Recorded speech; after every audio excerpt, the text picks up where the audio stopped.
Lihat anak-anak kita sekarang, Bu. Santun itu sama pacarnya. Mulai di kandungan ibunya yang menderita. Dilahirkan ibunya yang menderita. Dibesarkan bapaknya yang cari nafkah. Bertahun-tahun diurus sama ibu bapaknya. Begitu wisuda kenal sama cowok yang baru 2 bulan. Wisuda foto dia update status. Baru 2 bulan kenal itu cowok. Apa statusnya? Terima kasih telah membersamaiku selama ini. Ibu bapak, saudara-saudara sekalian yang saya hormati. Saya mau tanya ibu-ibu. Ketika ibu nanti sakaratil maut dan wafat, masuk dalam kubur, siapa yang doakan kira-kira? Suami? Kawin lagi, Bu. Ya. Jangan harap. Siapa yang doakan? Teman? Jangan harap. Coba ibu bapak semua punya grup WhatsApp kan? Ya. Coba kalau ada yang meninggal. Ada yang baca doa? Enggak. Stiker dia kirim. Al-Fatihah. Enggak juga itu dia baca Al-Fatihah. Si kira enggak. Iya. Anak buah. Senang dia kalau kita meninggal. Kenapa? Jabatan kita diambil. Nih ibu-ibu nih. Yang cantik-cantik. Habis duit untuk memelihara pipi. Bleaching. Apalah segala macam itu. Kukunya pun dimasuk di salon. Sudah usia 60 tahun tapi masih langganan salon. Ya, boleh. Tapi kalau gara-gara itu ibu lupakan ibadah, itulah manusia yang bodoh. Nih, kita nih yang cantik, mau muda mau tua, habis duit kita melihara kecantikan dan ketampanan. Begitu masuk kubur, ini cacing yang punya bagian nih. Nih mata, habis bagian cacing. Bapak ibu mati lampu, gelap. Iya bu? Iya. Tapi gelapnya terbatas. Paling 1 jam nyala lagi. Di penjara masih bisa gerak. Si luas. Tapi masuk kubur, ada pilihan. Mati lampunya, tidak pernah lagi nyala. Ruangannya ditindis batu, ditindis tanah. Menunggunya lebih lama menunggu di kubur daripada hidup di dunia. Nah, ketika ibu bapak sudah masuk ke alam kubur, apa yang bisa mendoakan kita? Siapa yang bisa mendoakan? Dialah anak kita. Sayang sekarang ibu-ibu, anak kita cerdas. Tapi sayang jarang kita dapatkan ke pengajian. Kenapa anak kita ulang tahun mampu dibawa ke Jakarta? Kita belikan hadiah jutaan. Tapi kenapa ketika pengajian seperti ini, anak cucu kita tidak mampu bawa?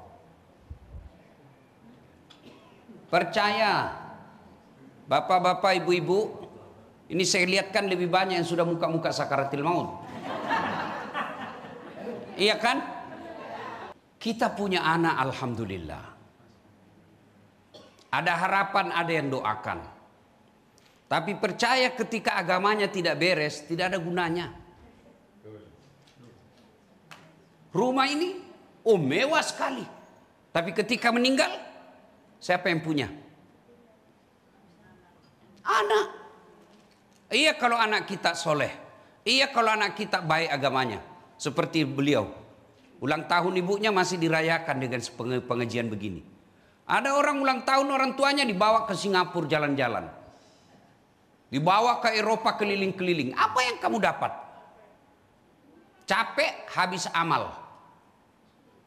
Percaya Bapak Ibu, pasti kita mati. Dan siapa yang akan mendoakan? Nih generasi seperti ini. Tapi kalau dia cuma main game, demi Allah, menjadilah orang tua kita yang sia-sia. Habis waktu cari duit, siang malam kita cari duit. Sayangnya anak kita buka pintunya lagi main game. Bangun subuh kita buka masih tidur. Malam minggu pulang jam 3 dini hari lompat pagar. Kalau begini jangan berharap ada yang doakan di kubur. Maka ibu-ibu pengajian seperti ini untuk ngecas khusus tema keluarga.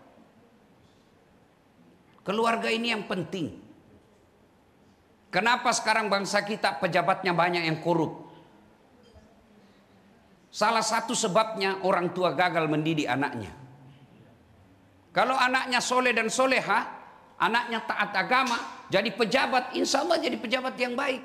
Tapi sayang seribu sayang, orang tua kita bangga kalau anaknya pandai bahasa Inggris. Apa hebatnya kalau pandai bahasa Inggris tidak tahu sholat? Saya tidak perlu pandai bahasa apapun ke luar negeri. Tidak ada, saya tahu bahasa Spanyol, tidak penting. Bahasa Belanda saya tidak penting. Kenapa? Ada sekarang terjemahan Google. Saya mau cari makanan halal. Apa hebatnya kalau pandai bahasa Inggris? Masih kecil pandai bahasa Inggris. Apa hebatnya? Banyak yang pandai bahasa Inggris. Masa si Ustaz, Bapak Ibu ke Inggris, anak-anak di sana bahasa Inggris semua. Memangnya kalau anak kita pandai bahasa Jepang, dia berdoa pakai bahasa Jepang? Dia berdoa pakai bahasa Inggris? Enggak.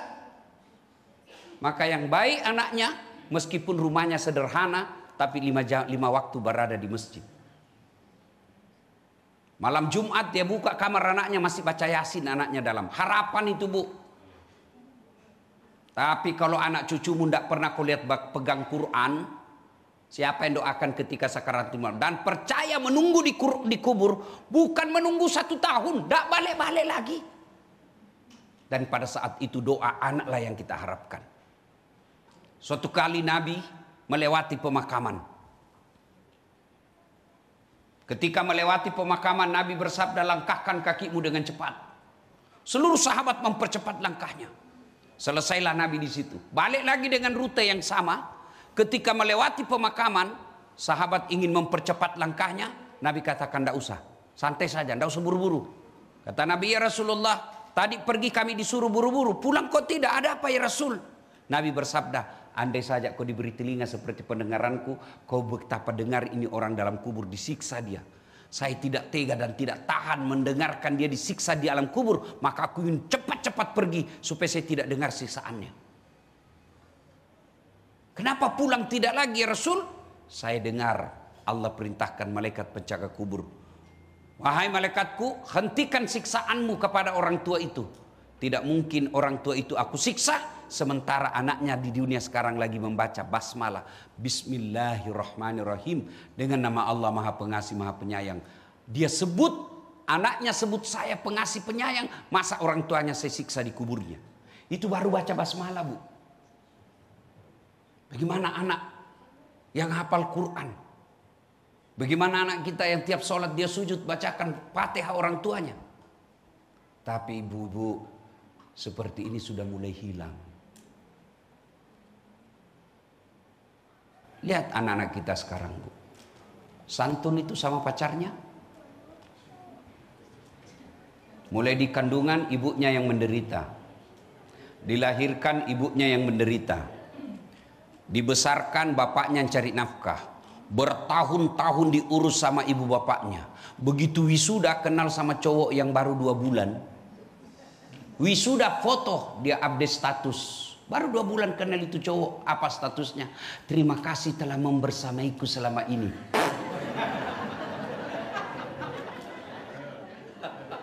Inilah realitas anak-anak kita, Pak.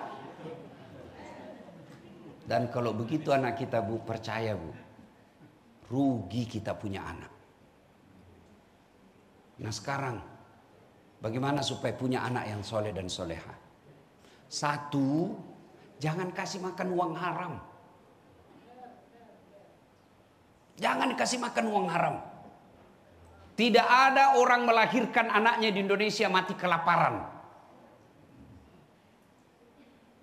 Kalaupun ada, pasti itu orang tidak bersosialisasi. Mungkin tinggal di rumahnya tidak keluar-keluar. Di sini keluarga besar ini ada mati kelaparan cucunya. Ada? Tidak ada, Bu. Tidak mungkin Allah yang maha pengasih, maha penyayang mengeluarkan manusia dari perut ibunya tanpa setelah disertai dengan rezekinya. Sayang kita orang tua, Pak, terlalu risau perutnya anak. Tidak usah risau perut anak, itu Allah yang sudah jamin. Ibu masih kecil kan, kita masa kecil ada lagu itu. Cicak-cicak di dinding. Apa dia makan cicak, Dek? Nyamuk. Masuk akal enggak? Enggak masuk akal toh. Cicak cuma di dinding. Nyamuk terbang. Gimana ketemunya? Enggak punya bandara. Iya toh? Kapal terbang. Kita bisa ketemu di bandara. Tapi ini nyamuk, cicak enggak ada bandaranya. Kok bisa ketemu? Allah yang ngatur rezekinya itu cicak. Cicak-cicak di dinding. Diam-diam merayap. Datang seekor nyamuk. Nyamuk yang datang. Tidak dibilang cicak lompat ke nyamuk. Iya kan? Maka Bapak Ibu, pengajian ini pulang jangan cemaskan perutnya anakmu, cemaskan agamanya. Maka ibu-ibu sayang kita berhasil digoda setan. Jangan cemaskan isi perut anak kita. Jangan cemaskan otaknya anak kita, cemaskan akhlaknya. Lihat anak-anak kita sekarang, Bu. Zaman dulu saya kecil, kita masih tahu tabek-tabek kalau orang Sulawesi. Lewat depan orang tua tabek-tabek. Hah? Anak-anak sekarang mau diinjak-injak itu bapaknya kalau dia lewat. Zaman saya kecil mau makan tidak bisa kita makan kalau orang tua belum makan. Meskipun sudah lapar. Apa kata mak kita? Tidak boleh kau kasih bekas-bekas tanganmu bapakmu. Itu dulu. Sekarang Bu, dia makan tinggal matanya disimpankan bapaknya. Makanya anak-anak kita sekarang cerdas tapi tidak mau mendengar. Untuk apa dia cerdas kalau dia lawan kita, Bu? Untuk apa dia cerdas kalau tidak mau mendengar? Maka tip pertama, jangan kasih makan uang haram anak kita. Maka istri yang baik, begitu datang suaminya bawa duit, pertanyaan pertama, bang halal tidak nih? Apalagi kalau suamimu penegak hukum, hati-hati. Bang, biasanya gajimu cuma 7 juta. Ini kok 7.500.000. Dari mana ini 500? Halal tidak? Halal, Bu. Alhamdulillah, mau masuk. Enggak jelas itu, Bu. Saya enggak mau. 500.000 kasih keluar. Saya tidak mau anak saya makan uang haram. Itu baru istri yang soleha. Bisa, Bu? Bu, bisa? 500.000 bisa. 50 juta. Kali 50 juta Ya. 2. Supaya anak kita soleh dan soleha, jangan berikan contoh yang kasar. Jangan berikan contoh yang tidak baik. Kadang-kala saya heran lihat bapak-bapak. Tidak mau kalau anaknya merokok. Baru dia merokok depan anaknya. Gimana ceritanya? Awas kalau saya dapat kau merokok, saya tempelin kamu ya. 10 menit kemudian, nak kau pergi beli rokok. Pret. Kalau ada yang bilang rokok baik, suruh anak merokok di depan kita. Tolong dengar baik-baik ini bapak-bapak yang perokok. Saya bermazhab haram. Kalau ada ulama mengatakan makruh pasti karena dia juga merokok. Apa faedah itu rokok? Saya tidak mungkin tidak bisa saya berpikir kalau tidak merokok. Bohong. Buktinya Ramadan bapak bisa berpikir tidak merokok siang hari. Kenapa? Karena ada motivasi di situ haram. Kalau ada yang bilang merokok baik, besok pulang ini panggil anak atau cucu yang usia SMP, nak kau pergi beli rokok 2 bungkus, 1 untuk kamu, 1 untuk saya. Pasti bapak tidak mau. Kenapa? Karena bapak yakin itu tidak baik. Jangan harap anak kita santun ngomong kalau suami istri kita bertengkar kasar. Betapa lukanya perasaan anak, ibunya dimaki-maki di depan anaknya. Memang kau istri goblok, boros, dilihat sama anak gadisnya. Bagaimana perasaan anak? Boleh bertengkar, boleh, tapi jangan di depan anak. Kalau menghendaki anak yang santun, sopan, orang tua dulu yang kasih contoh. Tak heran sama anak tetangga kita santun. Anak kita sendiri kasar. Kalau ketemu anak tetangga, piye kabare nak? Api-api, ji. Sama ya, bagaimana kabarmu? Wah. Jangan kasih contoh yang tidak baik. Yang ketiga, supaya anak kita soleh dan solehah, kasih nama-nama yang baik. Nama-nama yang baik, nama selebriti, bukan. Nama-nama yang baik, nama artis, bukan. Nama-nama yang baik itu nama yang ada doa di dalamnya. Mutmainnah, jiwa yang tenang. Aisyah, istri Nabi. Naurah, bunga. Kasih nama yang baik. Ada yang bilang apa arti sebuah nama? Oh, salah. Bayangkan kalau semua di dalam sini tidak ada namanya. Gimana kita manggil? Hoi. Hoi. Hoi. Itu nama penting. Itu kalau Bapak belajar sejarahnya Nabi, semua aksesoris dalam hidup Nabi itu semua ada namanya. Tongkat Nabi ada namanya. Ontanya Nabi ada namanya. Semua dikasih nama. Nama penting. Coba Bapak Ibu sebut namanya. Minimal saya tahu dua hal. Satu, agama. Dua, suku. Nama siapa? Abdurrahman, Muslim. Sama namamu? Bertus, non Muslim. Ya toh? Ya. Yang kedua, nama suku. Siapa namamu? Margono, Jawa. Siapa namamu? Margana, Sunda. Siapa namamu? Ambok Dalle, Bugis. Jenenge siapa? Tingkong Ha. Tidak mungkin Jawa Tinghong Ha. Iya kan? Maka nama itu penting. Dan apa faedahnya nama nanti di itu dalam hidup? Nama itu doa. Ketika temannya panggil, wahai mutmainnah, mutmainnah, itu semua doakan, wahai kau jiwa yang tenang. Abdurrahman, wahai hamba Allah. Abdullah, wahai hamba Allah. Abdurrahman, yang pengasih. Itu doa. Berikutnya, apa gunanya nama di akhirat? Baca itu kitab Durratun Nasihin. Itu kan nama kita nanti Bu, dikumpul di satu padang namanya padang mahsyar. Kata Nabi waktu itu matahari seolah-olah tinggal satu jengkal dari kepala. Dan pada saat itu nanti kita diadili satu demi satu. Ibu bapak masih ingat waktu pilkada? Pilpres, pilcaleg, kan ngantri kita tuh. Padahal satu TPS 300 orang. Ngantri dari jam 8 kadang siang baru selesai. 300. Itu pun TPS-nya ada 8 TPS.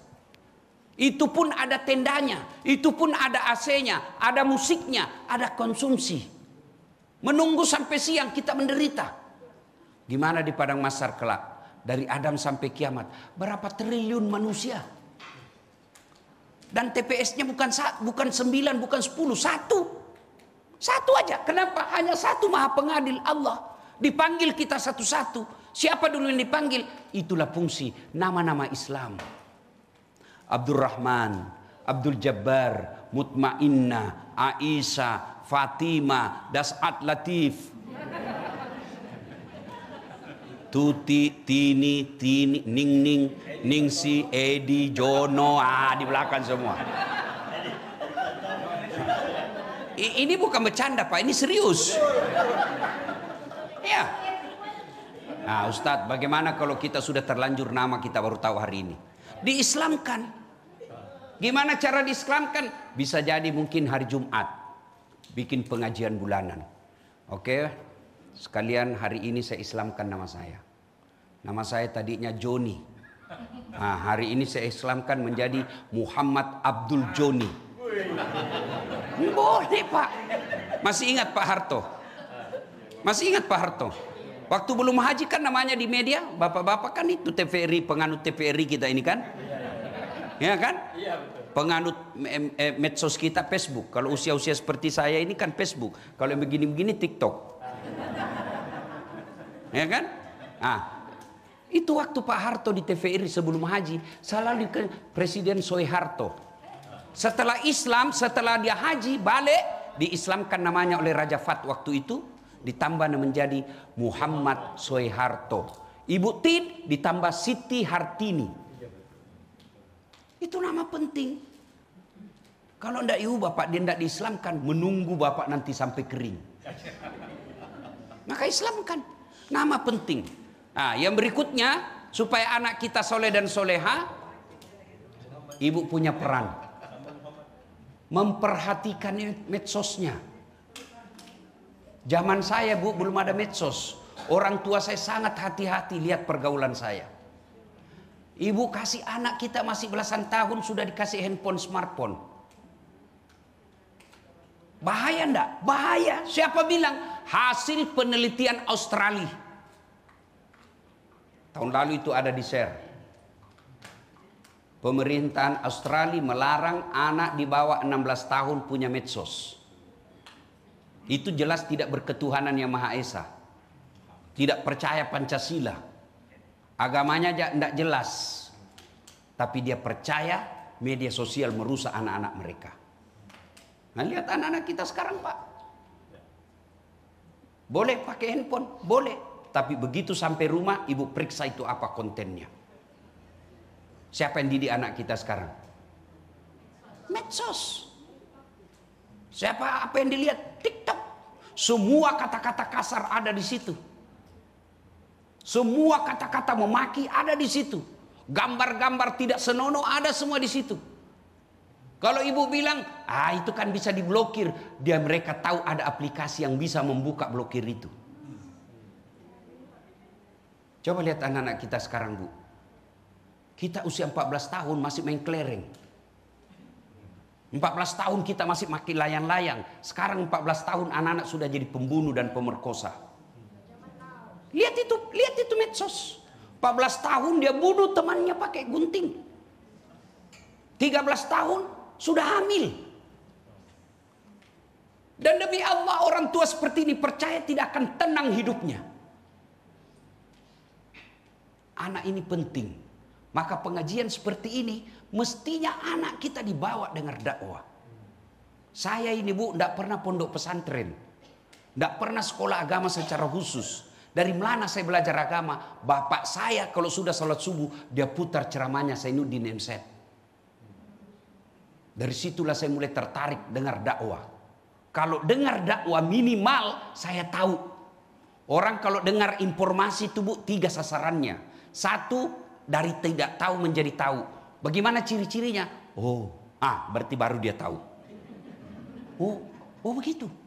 Baru dia tahu itu. Yang kedua, sikap. Saya setuju itu apa dikata tadi penceramah. Yang ketiga, perubahan perilaku.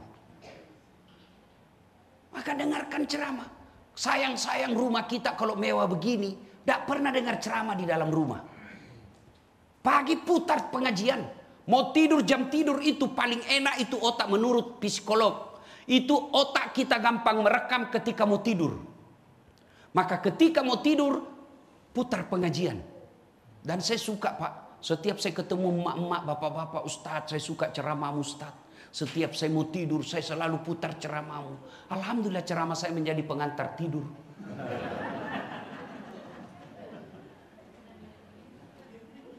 Coba lihat anak-anak kita sekarang Bu.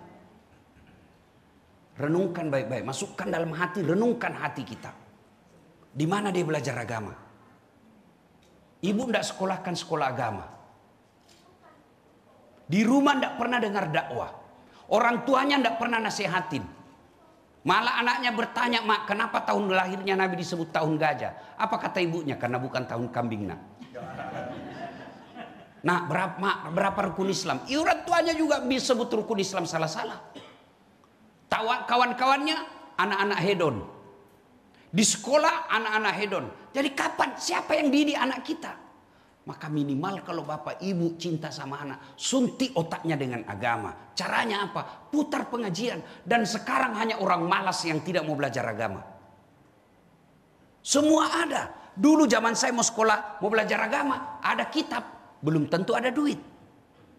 Ada duit, belum tentu ada kitab. Ada kitab, ada duit. Bahasanya pun bahasa Arab yang kita tidak mengerti. Sekarang semua kitab yang ada di Eropa, di Barat, di Mesir, di Timur Tengah, semua ada dalam genggaman. Tapi sayang anak-anak kita yang ada isi handphonenya bukanlah pendidikan agama yang memperbaiki moralnya. Tapi apa? Tayangan-tayangan yang merusak moralnya. Dan ibu sebagai pengetahuan, itu generasi TikTok kasar kalau memaki. Coba lihat kalau di Facebook, kalau ada protes, itu masih sopan santun tuh protesnya. Iya kan? Tapi coba TikTok. Kasar Pak. Itulah generasi kita. Siapa yang salah? Orang tua. Ayo didik anak kita. Demi Allah, anak yang akan mendoakan ketika kita wafat. Tapi sayang, seribu sayang, ketika anak kita lihat ketika dia pergi ziarah kubur ke neneknya hari Lebaran, dia doa tidak, update status. OTW ziarah kubur. Sampai di kubur dia tidak doakan itu. Dia foto lagi, goodbye grandmother. Dan kalau itu kita biarkan, maka itulah gambaran masa depan kita di kubur kelak. Ibu mau tahu masa depan ibu di kubur, bapak-bapak, lihat anaknya sekarang. Apa tidak bangga ibu ketika anak kita senja, 4 anaknya mereka musyawarah. Ayo, anak pertama bilang, bulan ini saya ngurus emak. Kata adiknya, saya aja dulu bang. Enggak, kamu bulan berikutnya. Apa tidak masalah ketika kita tua, anak kita menganggap kita ini beban? Apa tidak bangga ibu ketika kita sudah tua, anak-anak kita berebut untuk antar pergi umroh. Kita pensiun, mereka anak-anak kita tidak kaya. Tapi apa kata anak-anaknya? Setiap satu anak 500.000 tiap bulan untuk orang tua kita. 5 anaknya 2.500.000 dari anaknya, itu berkah. Ketika kita sudah masuk di kubur, anak bikinkan kita masjid atas nama ibunya. Ketika kita sudah wafat, anak bikinkan masjid untuk bapaknya.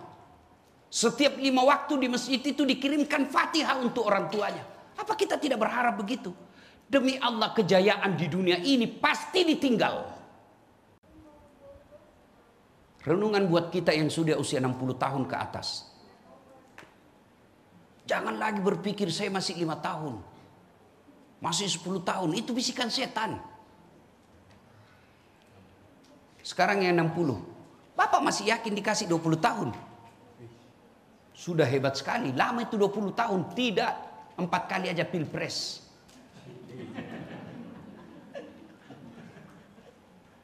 Dan pada saat masuk kubur, anak itulah yang kita butuhkan. Doa-doanya. Nah, Ustadz, bagaimana kita yang tidak punya anak? Bagaimana kita yang sudah terlanjur anak kita susah dinasehati? Wala tai'asu min rauhillah. Jangan berputus asa. Saya mau punya anak penghafal Quran, Ustadz. Anak kita mau penghafal Quran sudah 40 tahun umurnya, susah. Gimana caranya? Biayai anak hafal Quran di pesantren. Sama hukumnya anak kandung. Jadi ibu-ibu yang ada hartanya, kalau ibu meninggal, siapa yang pakai itu harta emas ibu? Mas berlian, siapa pakai ibu? Anak. Istri kedua bu. Kawin lagi suaminya ibu. Dia cabutin cincin ini. Cincin nikah kita dulu ibu. Tidak mau keluar dikasih sabun ibu. Dia ambil lagi, kita gelak. Ini dulu waktu usia pernikahan kita. Ini waktu saya ajak kau umroh, saya belikan kau emas Dubai. Terakhir gigi palsumu juga dicabut. Dibungkuslah dia, sapu tangan yang terindah. Simpan di laci. Sayang, jangan cepat kau tinggalkan aku. 3 bulan kemudian dia pergi reuni teman SMA-nya. Ketemu temannya, cinta lama bersemi kembali. Temannya sudah janda. Dia ambillah itu emas-emas yang sudah dia bungkus. Dia ambil dengan senang hati. Dia bawa ke janda. Dek, ini emas sudah mati yang punya. Dia tidak bilang lagi wafat. Dia bilang lagi kau mati. Ini sudah mati yang punya. Pakai saja. Daripada itu emas berlian, dia pakai istri kedua. Mending ibu kirim ke panti asuhan.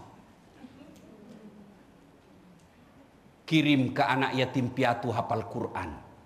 Dia jadi ulama, selama dia jadi ulama, selama itu orang yang kasih nafkah mendapat pahala seperti pahalanya ulama itu. Jangan terlalu pelit bu. kirimkan sedekah. Dan tidak ada orang bangkrut gara-gara sedekah. Bagi ibu-ibu, maafkan saya. Bagi istri-istri orang kaya, nggak usah pakai yang asli, Bu. Yang palsu aja. Kenapa? Biar ibu pakai palsu, orang nggak percaya. Pasti, masa presiden direkturnya JNE masa pakai palsu? Nggak mungkin lah itu. Nah, ibu pakai yang palsu, aslinya kirim ke anak yatim. Itu yang disebut pandai menyikapi harta. Ibu-ibu yang miskin, nggak usah juga pakai yang asli. Kenapa? Orang juga nggak percaya. Dia mana mau dia dapat? Palsu aja itu. Lebih baik ibu pakai palsu, yang asli kirim ke panti asuhan. Ya, rajin-rajin sedekah tolak bala. Ibu-ibu, Pak, Bapak punya anak nakal, sedekah dengan tolak bala. Siapa yang mau dipanjangkan umurnya, dimurahkan rezekinya, dan tertolak dari bencana, kata Nabi, satu diantaranya dengan sedekah. Bersedekah. Ibu punya anak, waduh saya takut dia di narkoba. Ibu bangun sholat hajat namanya tengah malam. Sudah itu ibu niat, ya Allah, ada duit saya ini nih, 20 juta. Saya tolak bala agar anak saya tidak kena narkoba. Itu namanya tolak bala. Begitu juga suami ibu, kalau dia mulai macam-macam, tolak bala dengan sedekah. Nggak usah kau periksa HP-nya. Untuk apa periksa HP? HP-nya kau periksa, dia kasih kau HP. 1 dia kasih, 2 masih ada di mobil. Kenapa kau tahu, Ustadz? Saya pelakunya. Untuk apa? Oh, periksa HP, ambil ini HP. Masih ada, kita simpan 1. Tapi kalau Allah yang jaga suami, maka Allah yang akan melindunginya. Caranya apa? Sedekah. Jangan terlalu pelit, Bu. Jangan bilang, suami saya sudah sedekah. Apalagi kalau suaminya sedekah sembunyi-sembunyi, karena takut sama istrinya. Ibu ndak dapat itu nanti. Maka hari Jumat, Bu, biasakan. Bang, Jumat di mana nanti, Bang? Sini, ini saya titip ya, 200.000 untuk Jumat. Ibu-ibu masak pagi, ada masjid yang ibu tahu, bikinlah makanan. Nasi bungkus kayak itu, nasi kuning kayak itu. Gado-gado, bawa 10 bungkus, bawa ke masjid, tulis. 1 imam, 2 khatib, 3 muadzin. Bayangkan kalau yang baca khatib, yang makan itu muadzin, yang makan itu penceramah. Berkah. Termasuk tolak bala itu acara seperti ini. Rumah mewah bawa pengajian. Jadikan kebiasaan tiap malam, setiap sebulan sekali, panggil anak yatim datang ke rumah kita, baca Al-Kahfi, baca surah Yasin, berdoa, karena doa-doa anak yatim itu makbul. Dan hebatnya anak yatim kalau diundang ke rumah begini, takjub dia, Pak. Takjub dengan ustadznya. Subhanallah, dia memuji Allah, Pak. Masya Allah. Itu kalau orang miskin diundang anak yatim. Tapi kalau orang kaya Bapak undang, datang mencela. Gordennya ndak serasi. Itu diundang makan masih dia celah kita itu orang kaya. Daripada ngundang orang kaya, mending anak yatim piatu datang ke rumah. Tolak bala. Bapak Ibu saudara-saudara sekalian, pada akhirnya ketika masuk dalam kubur semua akan putus kecuali 3 perkara. 1, anak yang soleh dan soleha. 2, sedekah jariah. 3, ilmu yang bermanfaat. Angka ketiga ini, ilmu yang bermanfaat, dapat ceramah-ceramahnya Ustadz Das'ad. Jangan lupa sebar di grup, like and share. Itulah menjadi amal jariah. Bapak-bapak, istri di rumah halal atau haram? Bukan selingkuh ya. Istri di rumah halal atau haram? Halal. Jam 12 rian Ramadan? Bukan haram, tahan dulu. Asan pi boleh kau pakai buka. Iya. Artinya apa? Kita orang Islam semestinya kalau dia amalkan nilai-nilai Ramadan, jangankan yang haram, yang halal saja mampu kita kendalikan. Maka kalian yang suka ngambil barang haram, suka makan barang haram, jangan kau terlalu berharap bisa matimu dalam keadaan Islam. Ini yang rusak. Kenapa orang korup? Kenapa perampok uang negara? Hampir bisa dipastikan matimu kafir karena kau rugikan satu negara. Kalau kau tidak sholat, kau tobat, ngaku kepada Allah, insya Allah nak dampang kau puangi. Tapi kalau kau ambil uang negara, setelah kau tobat, Nabi bilang Tuhan begini deh. Kalau bahasa tak, oke mi pale. Wak dampang kau, tapi lo kau yolok milok dampak kau padam rupa tahu ya romuala duina. Saya maafkan kau sebelum kau mati, tapi kau dulu minta maaf sama orang-orang yang kau telah ambil haknya, yang telah kau salah gunakan pajaknya, yang kau potong pajaknya tiap bulan, lalu kau salah gunakan itu pajak. Kau minta maaf dulu deh sama mereka. Maka ini ayat selalu diperdengarkan. Kenapa? Kalau kalian mau mati dalam keadaan Islam, kalian harus terbiasa jangan makan uang haram. Nih, 1, 2 yang saya mau sampaikan. Kemarin kan saya ini bolak-balik ke Jakarta 2 hari ini. Nabi sikap Pak Topan tadi hebat no pisikmu Pak Ustadz di. Bayangkan tadi kemarin subuh saya sholat di Bandung. Sholat duha di Jakarta. Duhur asar Makassar. Isya Jakarta lagi. Ada kak lagi di sini. Tadi pagi saya berangkat, ada kak lagi sekarang di sini. Kemarin saya satu pesawat dengan seorang pengusaha. Ini pengusaha dengan anak dan istrinya di bisnis semua duduk. Ibunya di belakang kelas ekonomi. Saya bilang pelajaran berharga buat saya. Pentingnya punya anak yang baik agamanya. Namo sogi anakmu, kode gaga mana de gaga gunana mbok macilaka ko mencajikan anak. Biar anakmu mentereng jabatannya, mentereng dia punya harta, tapi dia tidak punya agama, jangan kau harap itu kekayaannya anakmu kau bisa nikmati. Beda orang tua, kalau dia kaya raya, anaknya pasti ikut menikmati. Subhanallah, Allah beri kita pelajaran malam ini. Pak Taupan sekeluarga. Nah kasih privat jet orang tua anak pulang. Harta bisa dicari, tapi kesempatan memuliakan orang tua itu jarang bisa ditemukan. Seorang pengusaha di Balikpapan sangat kaya, saya tanya. Dia bilang begini sama saya, Ustadz, andai saja boleh disuruh pilih, seluruh hartaku ini nak ambil Allah, yang penting bisa karena kasih ketemu saja ibuku yang sudah meninggal, biar 1 jam. Ambil semua hartaku Tuhan yang saya miliki, yang penting kasih ketemu kak dulu orang tuaku. Menyesal, kenapa? Waktu dulu belum kaya, dia tidak sempat membahagiakan orang tuanya.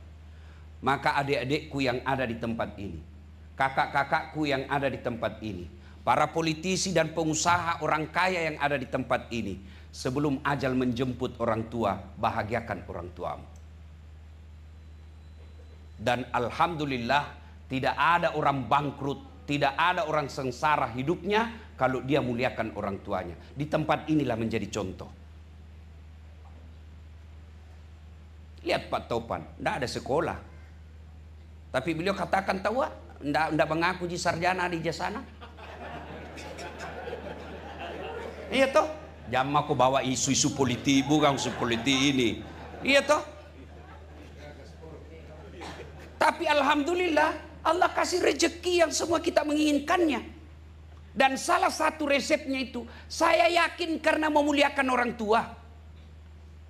Maka adik-adikku sekalian, anaknya Pak Taupan, muliakan orang tuamu. Tidak ada kemuliaan kau dapat di sisi Allah kalau kau sengsarakan orang tuamu. Ada orang setengah mati cari nafkah. Dia dapat itu nafkah, dia dapat dikasih oleh Allah persembahan apa yang dia mau. Tapi dia tidak punya ketentraman jiwa. Kenapa? Orang tuamu kau sengsarakan. Bagaimana caranya kamu bisa tega kau lihat orang tuamu kena ekonomi, kamu berbisnis? Saya tidak bersangka-sangka. Biasanya kejadian begitu kalau menantu juga kurang ajar. Mau mi anaknya, apa datang istri? Apa tonseng? Solid pagat tuh, nah bisa jadi belakang. Dapat suami yang takut sama istrinya, si kenal lalu. Tapi Ibu Amalia alhamdulillah. Nah biar mau kita suami kalau istri tak pan rasu-rasu, ndak ton jalan pak. Apalagi kalau Nabila pilih mako, mamamu atau saya istrimu. Mana bisa dipilih dong? Mana bisa dipilih antara istri dan mama, sama-sama penting.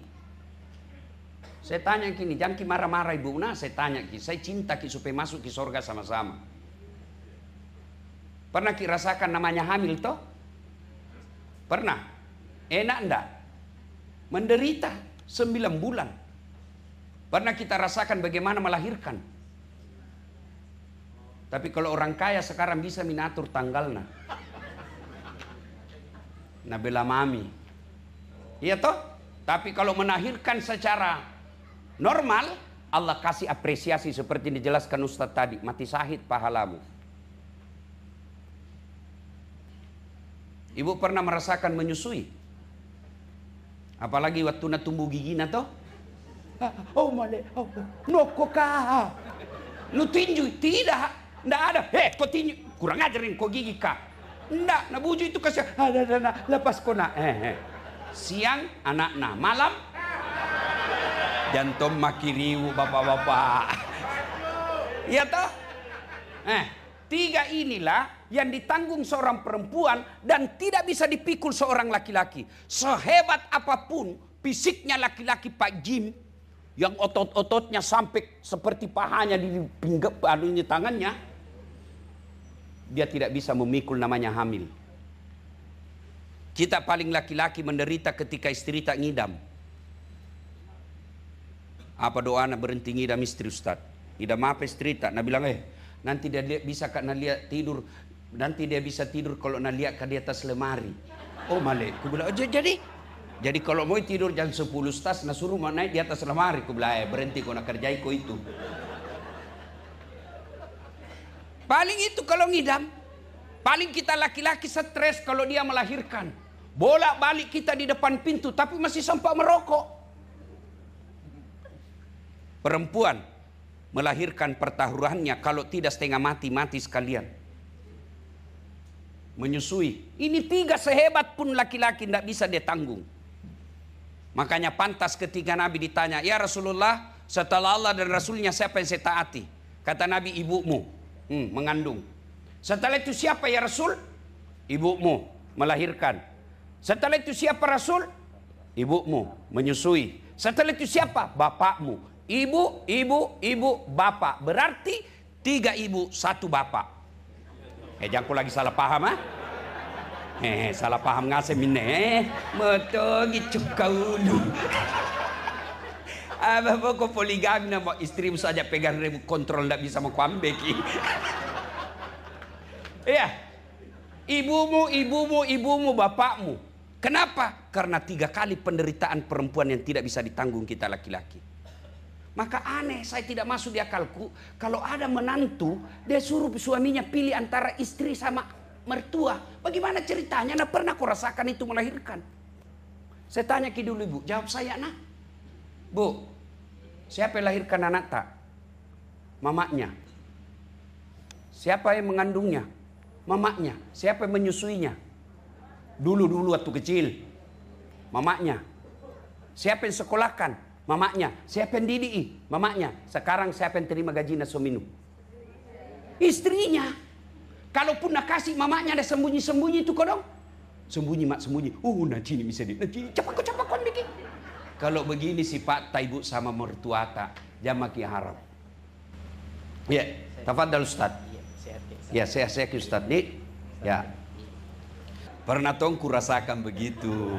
Maksudnya apa? Dijadikan pemimpin pengganti. Tapi semua punya kelebihan ya. Jangan lagi bapak-bapak banding-bandingkan ulama. Oh kalau ini ceramah begini, kalau begini. Memangnya kalian ini tim hakim. Ya, dengarkan saja. Semua ulama itu baik, semua penceramah baik dengan versi dan tata cara masing-masing. Saya dibully di medsos dan hari ini saya jadikan status di IG saya. Ustadz ini kenapa kalau ceramah hanya ceramah lucu saja? kasih ketawa-ketawa saja. Ini bully saya di Facebook. Saya bilang, ya minimal saya kasih gembira-gembira, kasih ketawa umatnya Rasulullah supaya mereka terhibur. Mudah-mudahan hiburan itu dia tidak mencari maksiat untuk cari hiburan. Bapak, saudara-saudara sekalian. Nah, ini pelajaran di tempat ini, muliakan orang tua. Tidak ada keselamatan bagi mereka yang durhaka sama orang tuanya.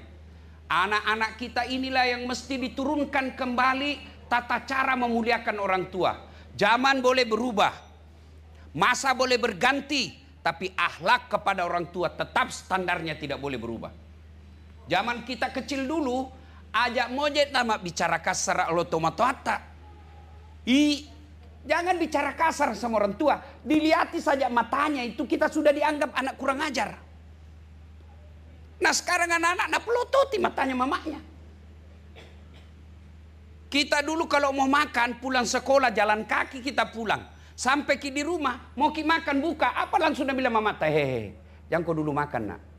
Dosa kau kalau sisa tangannya kau kasih bapakmu.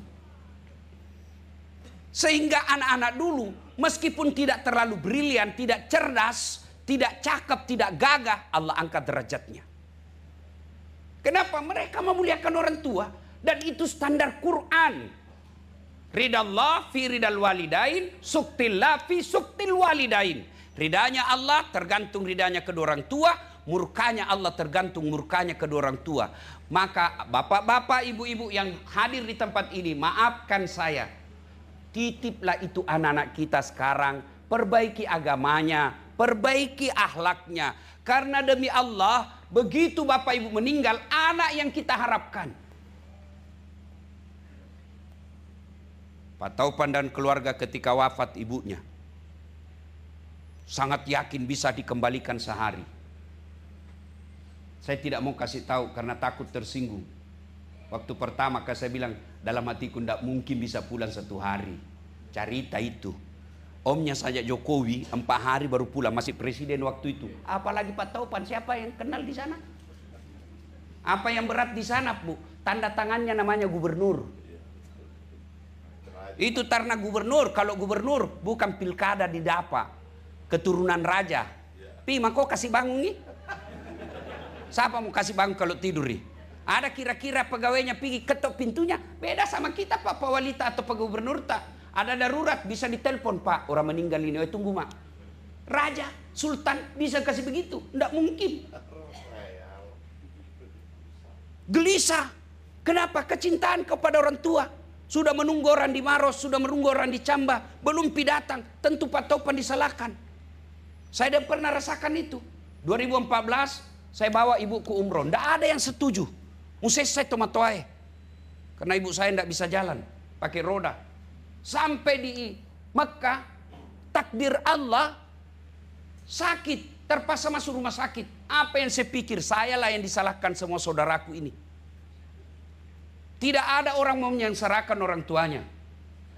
Kalau mau ke Baitullah. Tentu niatnya mau baik. Tapi Allah takdirkan. Beda. Tapi Allah sudah catat kebaikan untuk memulangkan dengan segala upaya pasti jadi amal. Maka adik-adik sekalian, kalau mau baik hidup, ini adik-adik yang lagi sengsara cari nafkah. Lagi sengsara mencari jodoh. Lagi sengsara membahagiakan keluarganya. Lagi sengsara mencari kerja. Jangan mau kau putus asa. Muliakan saja orang tuamu biar Allah yang urus duniamu. Perlakukan ibu bapakmu sebagai raja, Allah yang akan memperlakukanmu sebagai raja. Itu status di medsos, bukan hadis. Ayo. Nah ini sekarang, mau kau jadi pejabat setengah mati kau menjilat sama wali kota. Setengah mati kau menjilat sama pejabat. Iya. Aduh, sekolahmu tinggi nak kayak ndak ada mi sekolahmu dilihat. Iya, kata mami tu kareng mati manaki pun nanti. Pacetong.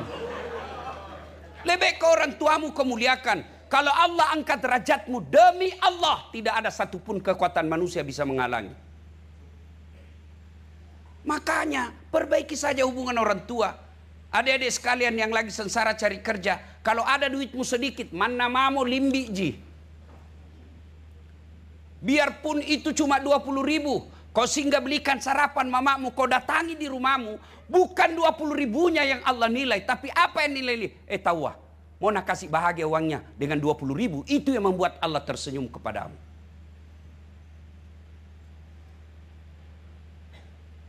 Seangkatan saya di kampung dan teman-teman kuliah kadang bergosip, apa itu dilakukan Ustadz, cepat sekali pergerakannya. Kalau orang melihat saya sama-sama anak mahasiswa SMA, dilihat bagaimana susahku dulu jalan harimau.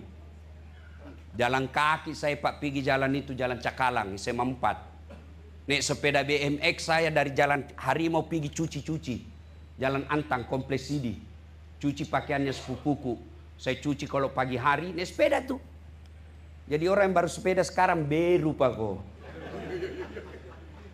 Mencuci pagi, tunggu siang selesai kering, sore disetrika, sudah itu pergi lagi naik sepeda ke jalan Beringin. Ada sepupuku di situ pegawai PU, saya ajar lagi ngaji anaknya. Cepat pergerakan, orang bilang lihat, apa rahasianya? Saya tidak cerdas, tapi saya muliakan orang tua saya. Untuk apa sekolah tinggi-tinggi kalau orang tuamu kau tidak muliakan? Untuk apa harta berlimpah kalau orang tuamu tidak nikmati? Umar bin Khattab pernah bertanya, ya Rasulullah, saya tahu Allah tidak mungkin saya bisa lihat di muka bumi ini. Saya tahu tidak mungkin saya bisa nampak wajahnya Allah di muka bumi ini. Tapi bagaimana supaya Allah tersenyum kepadaku? Kata Nabi, buat ibu bapakmu tersenyum, maka Allah pasti tersenyum kepadamu. Kepada dindaku anggota dewan dan saudara-saudaranya, kalau kau mau bahagia, kalau kau mau dapat karir politik yang baik, jangan kau jauh-jauh, muliakan orang tuamu. Kalau Allah yang mengangkat derajat manusia, tidak ada satupun kekuatan manusia yang bisa menghalangi. Inilah yang kekurangan anak-anak kita sekarang. Maca tuh anak-anak maku kue Pak, maca. Uish. Saya saja mau WhatsApp, itu kupegang di 2 tangan, membalas WhatsApp masih salah ketik. Nah ini anak-anak kah? Nah bilang genset. Mana nek sepeda motori bisa na jawab itu WhatsApp. Hebat nih itu anak-anak sekarang, cerdas-cerdas tuh anak-anak kita sekarang Pak. Satu aja kurangnya, kurang ngajar. Makanya kalau ada anak salah didik, kalau boleh dipersentasikan, kalau boleh diangkakan, bapaknya salahnya 3, mamanya 7. Kenapa bisa Ustadz? Karena kita laki-laki lebih banyak keluar. Dan hebatnya Allah muliakan perempuan. Itu perempuan kalau suaminya maksiat, itu istri tidak tanggung dosanya suami. Beda kita laki-laki, ditanggungi dosa tak ibu. Mana penceramah seperti Dasat Latif, istrinya apa gosip, istrinya ndak sambayang, istrinya ndak pakai jilbab, dicari nanti suaminya. Mana ini suaminya? Ndak baik namamu sifatnya belum ijab kabul. Waktu na belum menikah baiknya ini sama orang tuanya. Kenapa bisa ini anak begini setelah kau jadi suaminya? Maka ibu-ibu lebih anak kita jaga. Saya ingat sekali orang tuaku dulu. Saya ingat sekali dulu orang tuaku, mamaku. Apa nak bilang? Dek gaga warang parana lakiku. Ndak ada hartanya suamiku. Anakku Tomiku jaga. Mudah-mudahan ini anakku kasih bahagia Kak. Alhamdulillah banyak orang kaya di kampungku. Tapi sepertinya hanya saya yang antar jemput mamaku helikopter. Saya mau tunjukkan. Kalau anakmu kau kurus dengan agama, insya Allah dia nak pakai siriku. Tapi kau politiknya saja nak urus, ndak tahu agama, nak pakai siriko nanti. Maka tak sia kali ini pelajaran berharga. Ayo muliakan orang tua. Bagaimana kalau meninggal mi Ustaz? Labet nih tomatoai sudah meninggal, tidak sempat kita tobat. Wala tai'asu min rauhillah. Jakmu peturenu. 1. Doakan. Orang yang sudah meninggal tidak banyak doanya, tidak panjang. 4 saja kita minta. Dan boleh bahasa Arab, boleh juga bahasa Indonesia. Menjadi Islam tidak berarti harus berbahasa Arab. Menjadi Islam tidak harus anak, saya menjadi anak, kamu menjadi antum. Maaf jadi afwan. Tidak. Boleh berdoa pakai bahasa Indonesia. Daripada ibu bahasa Arab tidak tahu artinya. Nanti bingungi malaikat. Nah bilang apa maksudnya ibu ini? Mau doakan mamakna ternyata doa nama baca doa makan. Itu apa doa aja orang meninggal? Ya Allah ampuni dosa mamaku. Dua, terima amalnya. Ada amal tidak diterima? Ada. Amal pilkada. Bagi-bagi jilbab. Nabi bilang, nanti ya Allah, ada jilbabku 30.000 ku sebar. Nabi bilang, malaikat, balik-balik ini Tuhan. Mau jadi coblos, mana kana bagi. Nah, itu ada amal begitu, ada. Maka kalau ada seperti itu kita doakan. Terima amalnya kamasih. Terima amalnya ya Allah. Yang ketiga, palecungi, lipat gandakan kebaikannya. Yang amalnya kalau kun dikalkulasi, diangkakan, amal dia bawa pulang 10 juta. Kita minta ya Allah tak terhingga nilainya. Yang keempat, lapangkan alam kuburnya, jadikan kuburnya menjadi taman-taman sorga. Alhamdulillah kalau kita hafal doa dalam Quran, Allahumma gfirli wali walidayya warhamhuma kama rabbayani shaghira. Satu, doakan. Dua, orang tua sudah meninggal, cara berbuat baiknya sedekah. Belajar lagi di Pak Topan dan keluarga. Dibikinkan masjid orang tuanya. Rugi bapak punya uang banyak, kalau tidak ada masjid tak rugi. Mati mendadak. Apa? Ibu-ibu. Yang gimana nak? Yang gimana? Ini yang banyak semua mas tak. Kalau mati mendadak ibu, siapa pakai mas tak? Bukan nggak ada, istri kedua. Banyak kuliah begitu. Nah komplain ke Mamat Nece. Jadi kalau dulu nggak meninggal, kau juga mau kawin lagi. Saya bilang, jangan kau meninggal, masih hidup kau saja. Nah saya berpikir kawin lagi. Apalagi pun udah mati mangko. Tenamo. Maka ibu-ibu, masya Allah, seperti nyonya ibu Topan. Kalau orang kaya itu saya selalu anjurkan, kekayaan tak emas tak jamak pakai yang asli. Yang palsu mau saja. Kenapa? Orang pasti percaya asli. Masa tahu istrinya Pak Topan palsu? Nggak mungkin deh. Pakai maki yang palsu, yang asli bawa ke masjid. Itu namanya pandai menyikapi harta. Kita ton saya miskin jam toma kosteja, setel jago. Pakai mako yang palsu, biar asli ndak percaya orang. Nah sami buto, iya toh, saya pakai saja hikayat palsu. Kenapa ndak percaya ji orang? Di mana ton sendapa itu anu na pinjanji itu. Lebih baik palsu dipakai, yang asli bawa bangun masjid. Saya ndak bisa bangun satu masjid, Allah tahu kamu ndak mampu. Tegel saja. Tegel itu selama dipakai beribadah, meskipun tulang belulangmu sudah hancur semua, ibadahmu masih ada kirimanmu. Sedekah. Bapak-bapak, apalagi yang sudah muka-muka usia-usia sakaratil maut. Mana ini baru kuliah lagi dulu.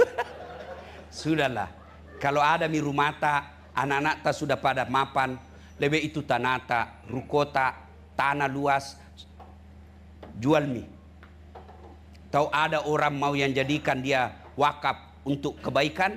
Dah saat ku dengar mau bikin sekolah, ndak ada pitana ku dapat. Iya, sini beli mie palik seadanya, karena supaya datang ku pakai-pakai. Kita bagi-bagi amalnya. Itu yang disebut pandai menyikapi harta. Dan hebatnya ini Tuhan, tidak ada orang bangkrut gara-gara sedekah. Cari maki bu, cari maki bede. Andi Sosek kita kenal. Nggak pernah itu kita dengar kena fitnah. Salah satu sebabnya rajin sedekah. Maka sebelum ajal menjemput, bersedekahlah.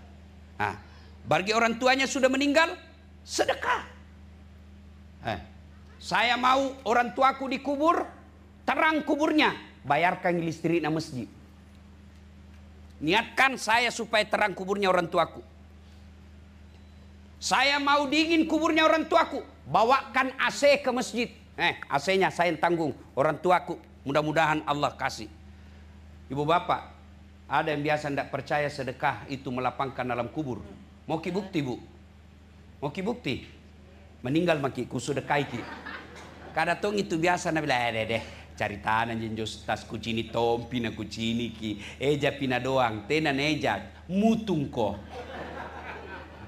Ya, sedekah. Yang ketiga, cara berbuat baik kepada orang tua sudah meninggal adalah mengunjungi karib kerabatnya. Jadi misalnya masih ada tante Eta di Camba, masih ada temannya Aji, selalu dia temani berjamaah. Selalu ditemani ku pengajian, temannya masa kecilnya. Datangi, kasih. Itu baju-bajunya almarhumah, daripada tinggal saja, okelah simpan 1-2 untuk sebagai kenangan. Yang lain kasih orang. Selama dipakai itu menjadi amal jariah. Bapak Ibu, ini almarhumah naliaki. Itu mi ulama-ulama ahlus sunnah wal jamaah na anjurkan bikin begini. Supaya ketika dia datang, dia lihat, oh tahu wah, ada di pengajian di rumahnya anakku. Oh datang Ustaz Dasat ceramah. Nah lihat itu semua ini. Kenapa paling tidak didengar Ustaz? Karena kalau didengar tidak ada tinggal. Lari ngasem lagi. Ya. Kenapa anda dilihat? Karena alam kita beda. Beliau sekarang almarhum namanya alam baka. Alam barza, alam kubur. Kita alam fana, dunia. Beda. Tapi dia lihat kita tidak lihat. Ibaratnya kaca satu arah. Dia lihat kita. Cuma alam kita yang berbeda. Maka itulah pentingnya acara seperti ini. Untuk menghibur. Oh datangi tawa ini. Oh datang begini. Dan enaknya kalau anak kita mapan. Banyak yang datang undangan. Lihat begini malam. Banyak undangannya. Kenapa? Orang mapan punya anak. Tapi biar mapan anak tanda baik agamanya, tidak ada gunanya. Ini biasa ada 3 cemburu yang boleh. Salah satu diantaranya cemburu kepada orang kaya yang dermawan. Saya biasa dalam hatiku bilang hebat nih Pak Topan. Rumahnya mewah. Masuk di grup puasa Senin Kamis. Cari maku itu orang kaya yang ada grupnya Senin Kamis. Cari nih. Paling yang ada grup apa? Grup golf. Grup apa?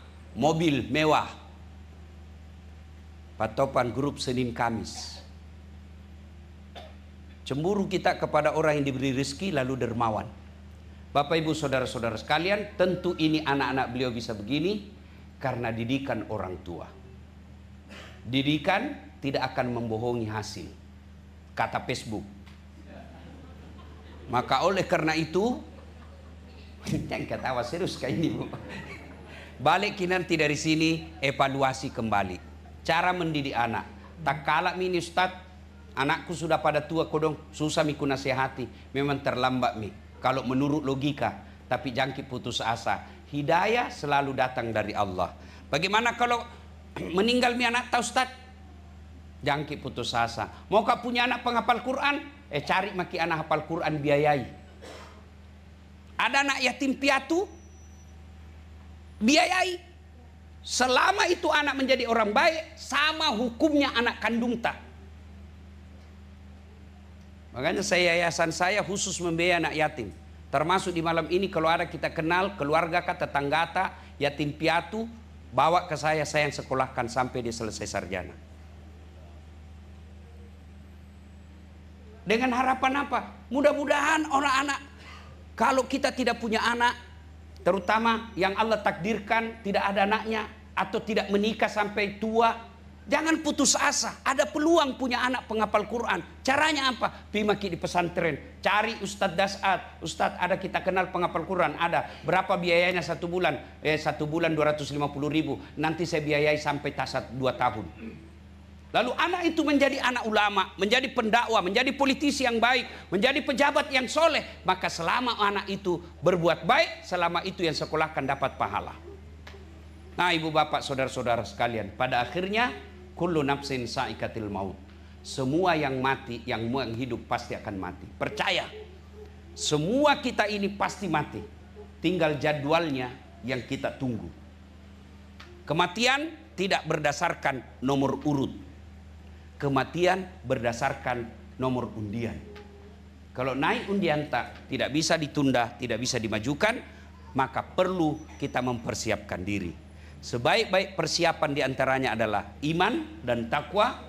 Dan kalau kita punya anak, didik anak kita, mudah-mudahan anak ini akan menjadi permata dunia dan akhirat.